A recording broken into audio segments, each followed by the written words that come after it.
Hello, everybody. This is sPidA here, the Coming Soon podcast, being joined by Tim Blaney. Of course, Tim, how are you today? I'm doing well, thank you. How are you? Hey, man, I'm doing great, man. I mean, of course, we are here in San Antonio, Texas. I've been asking everybody, is this your first time in the city? No, I've been here before, actually. I've been here in the 80s, shooting a series of commercials for the Via Bus Really? line. Yeah, the Puppets. Oh, man, no way. And my sister lives here. I have one of those puppets. The Bus Puppets, yeah. Yeah. It was goofball. I wonder where they got that from, man. I don't know. Man, well, I mean, something like that. I mean, of course, growing up, was acting something you wanted to do, pursue? How did it come about? Well, I was like I was really, really shy. And I wanted to, but I got too shy. So whenever I tried out for a play or anything, it was like, and then Monty Python came around. Me and my friends love Monty Python, and we do English accents and do Monty Python stuff. And that kind of helped bring it out. And then I got a summer job at a puppet company. Yeah. And he had commercials with Muppet-style puppets. And that was perfect because the puppets on camera. Exactly. Not on camera. So I was able to, that brought my inner actor out. Oh, okay. So, voice acting, of course, right? You went ahead and just went that route? And voice acting, and well, with the puppets, it's kind of like you got to give the puppet a voice. Yeah. So that's what I did. And the guy I worked for, Tony Urbano, was hired to be the lead puppeteer on Short Circuit and on the Men in Black movies. Rick Baker brought him in, and so Tony said, "Tim, you can do some of this stuff," and he plugged me in, and the rest is history, man. Yeah. So thank you, Tony. Thank you, Rick. No, for sure. You see, and that's funny that you say that because I myself, I'm real quiet, I'm real shy. I always tell people I'm the guy behind the camera, so I'm comfortable. But there's been times where I cover combat sports. I do a lot of boxing and MMA. So there's been times when I'm on live TV and I'll get a text and like, hey, you're on TV, and I start freaking out. I'm like, oh crap, I start getting nervous. You go like, yeah. Well, you start thinking bad stuff. Yeah. So it's just, but it's good to know that there are for people out there, man, opportunities. Of course, one of the things, I have two daughters, and my oldest has always been the girly girl. My youngest, she was always the tomboyish.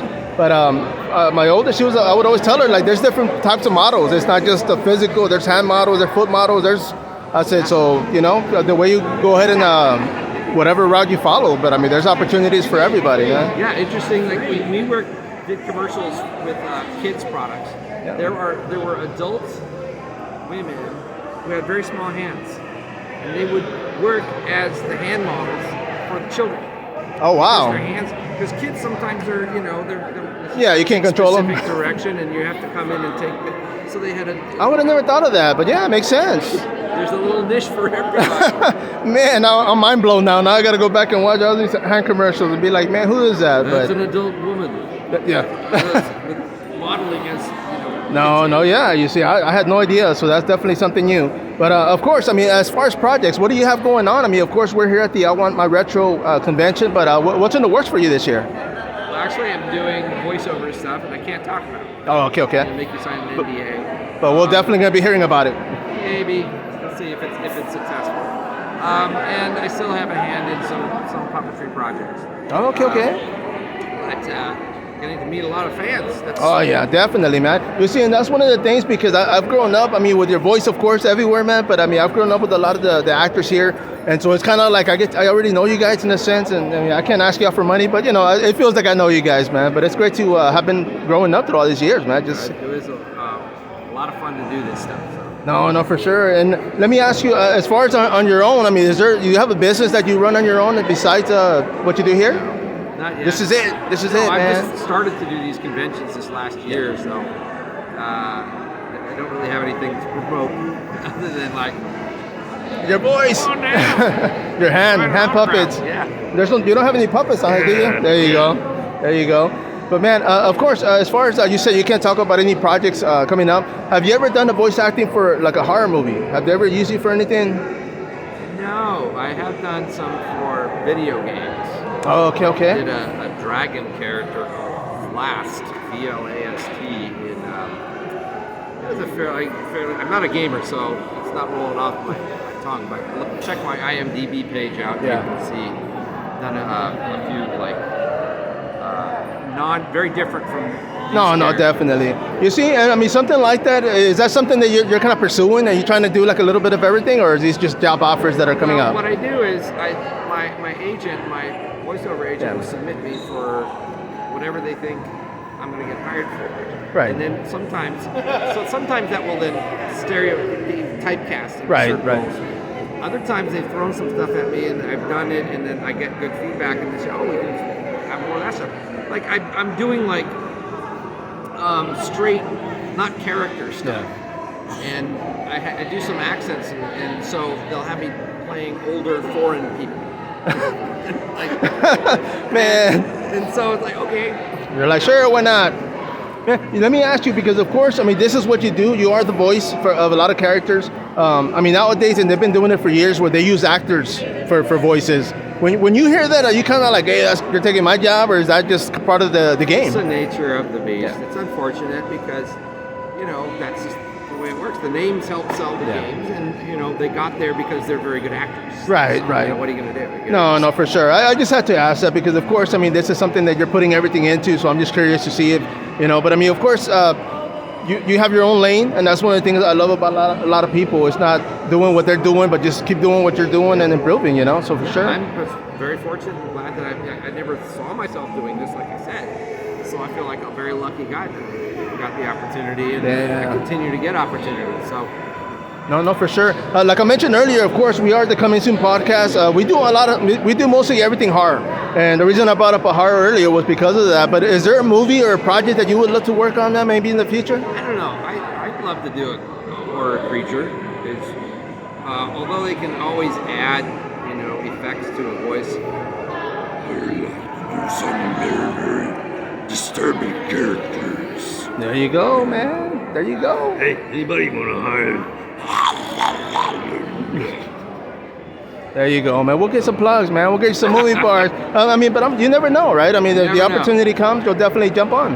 Well, there's guys that are, there's a very famous guy whose last name is Bert, but he created, I think, voices using various different inputs, like animals and like. Yeah, and he creates the voice, and nowadays with technology, they can do tons of variations and stuff. You see, and I grew up in the 80s. I mean, I was born in the 70s, grew up in the 80s, and I for one, I love natural. I love. I'm not a big fan of high tech when it comes to imagery, and it's CG. just it's just something like, for me it kills it. I mean, I prefer somebody that's going to be like, I'm like man, that was somebody. It wasn't like a whole bunch of people pressing buttons and. Yeah. Well, one thing that they still kind of do, and the pendulum swings, and when they found out all the stuff that CG could do, they used it, sometimes overused it, and we thought, okay, get the best of both worlds, where you use something practical, and in the specific case of puppeteers, he can be right behind the character in a green suit, right? And they do use that. They did use that a lot. You can puppeteer it, and then they can remove the puppeteers. Right. So that's an aspect of digital true technology that's great. You can take us out, yet you're still getting the live action puppeteering. Yeah, because I think I saw when they did Jurassic Park, and they had to do the green screen with people actually, and it's hilarious because you're like, man, I never thought of that, but it was actual people, and they just kind of placed it over. Yes, you can do like a hybrid. Yeah. And it should be per shot, whatever the shot needs or requires to give it the best.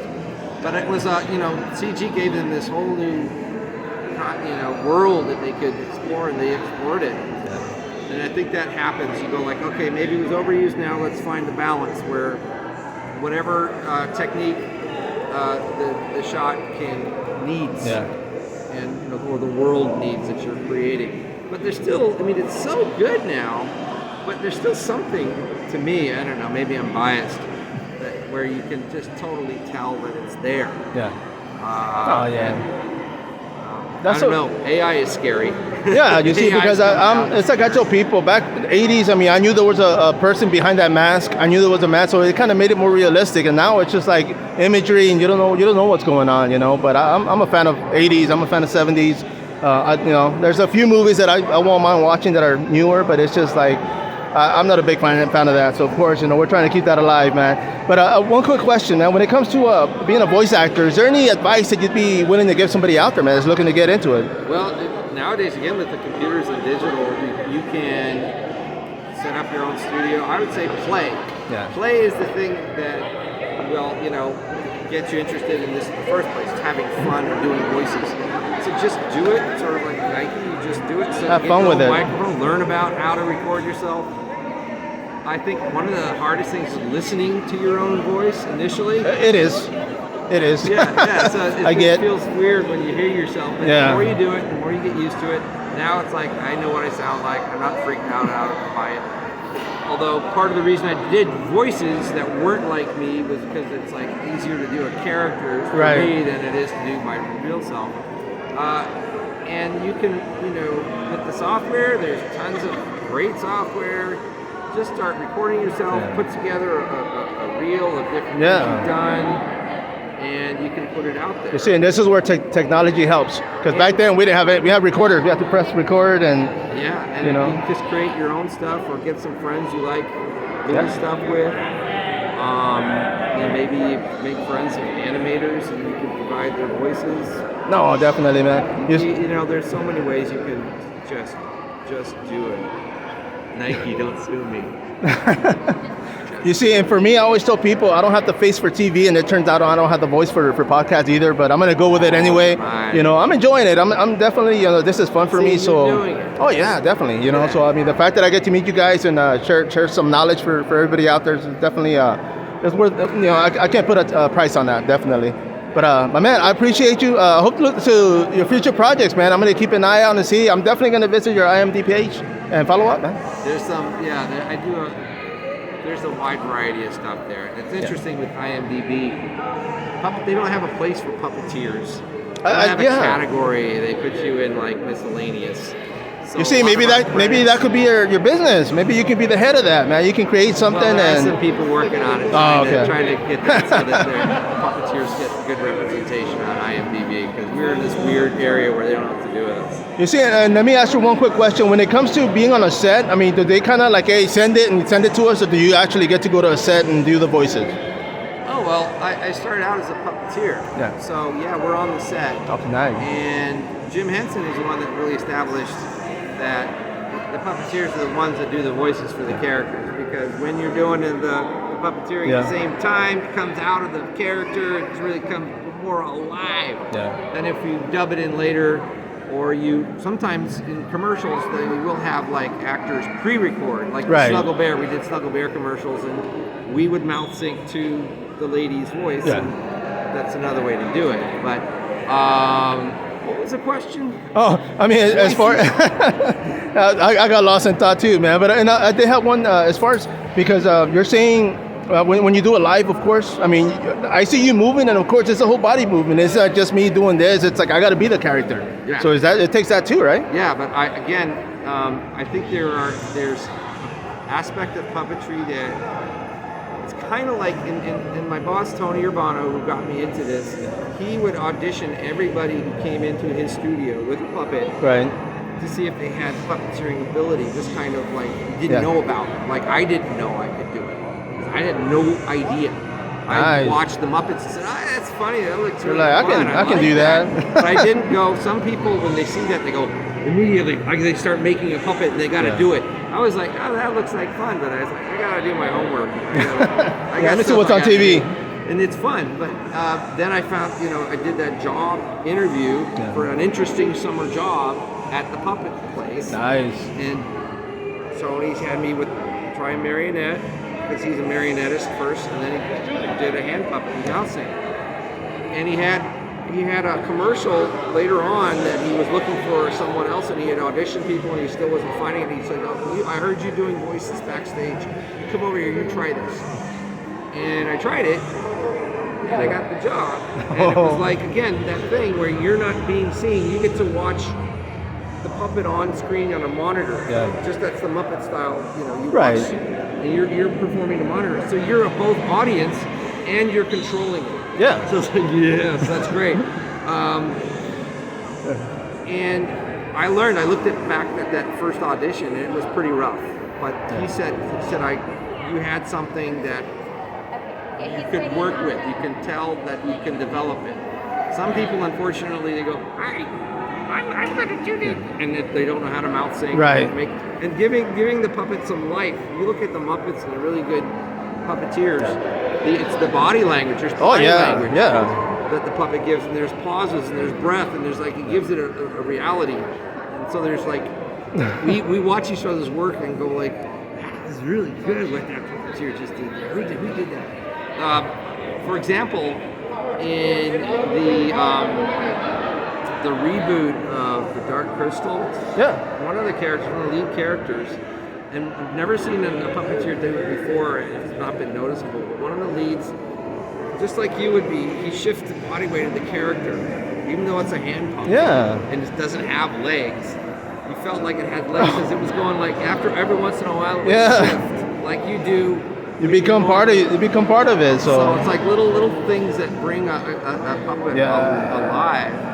Oh, I like that though, man, because it goes back to what I was saying earlier, knowing that there's somebody there and they're bringing life to it personally. That's for me. That's a gem. I like that. Real quick, I just horror movies, man. I just thought I had an idea. A puppet that comes to life and then starts killing everybody, man. What do you think? It's been done before.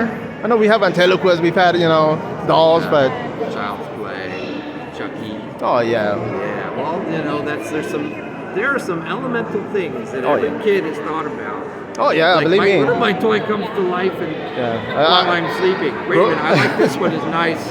Yeah. Plug it. The other one's turn them to face the other way, man. Well, we'll see. But man, I appreciate you jumping on this. Of course, you're going to be here at the Wonderland of the Americas Mall today and tomorrow. April 15th and 16th. 15th and 16th, sir. Yes, sir. So of course, I appreciate you. Thank you, and until next time. All right, it's been a pleasure. Thank you, my man.